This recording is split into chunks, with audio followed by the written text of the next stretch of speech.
নমস্কার দর্শক বন্ধুরা, আমি অ্যাস্ট্রোলজার হারাধন আচারিয়া বাদ করছি।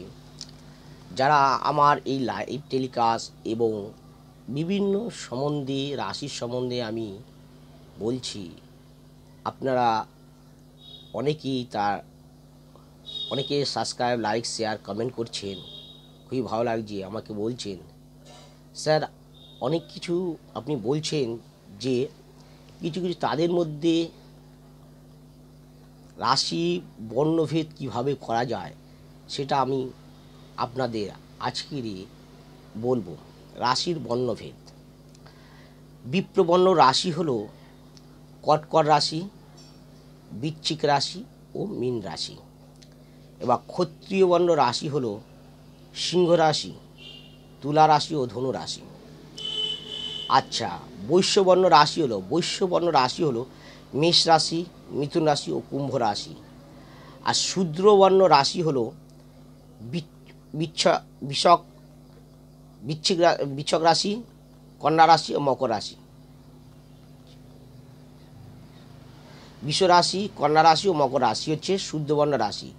বৃষ রাশি, কন্যা রাশি ও মকর রাশি হচ্ছেন শূদ্রবর্ণের রাশি। আপনারা এই রাশির সম্বন্ধে জানতে চেয়েছিলেন যে রাশি কোন কোন বর্ণে পরিণত হয়, রাশিদের বর্ণভেদ কিভাবে করা যায়। এটা আমি আপনাদের বললাম। রাশিদের বর্ণভেদ যদি আপনারা ভালোভাবে যদি বুঝতেও না পারেন, আবার বলছি, আরেকবার শুনে নিন। রাশিদের বর্ণভেদ। বিপ্রবর্ণ রাশি হলো কর্কট রাশি, বৃশ্চিক রাশি ও মীন রাশি। বিপ্রবর্ণের রাশি হলো কর্কট, বৃশ্চিক ও মীন।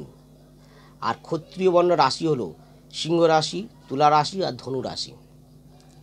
আর বৈশ্যবর্ণের রাশি হলো মেষ রাশি, মিথুন রাশি ও কুম্ভ রাশি। আর শুদ্ধ বর্ণের রাশি হলো বৃষ রাশি, কন্যা রাশি ও মকর রাশি। এই তিনটি রাশি হলো, এই তিন রাশি আমাদের 12টা এবং 4 ভাগে তাকে ভাগ করা হয়েছে। এবং বিপ্রবর্ণ, ক্ষত্রিয় বর্ণ, বৈশ্যবর্ণ, শূদ্রবর্ণ, এইভাবে আমাদের রাশিকে 4 ভাগে ভাগ করা হয়েছে। নমস্কার দর্শক বন্ধুরা, যদি ভিডিওটি ভালো লেগে থাকে তবে অবশ্যই সাবস্ক্রাইব, লাইক, শেয়ার, কমেন্ট করুন। নমস্কার দর্শক বন্ধুরা।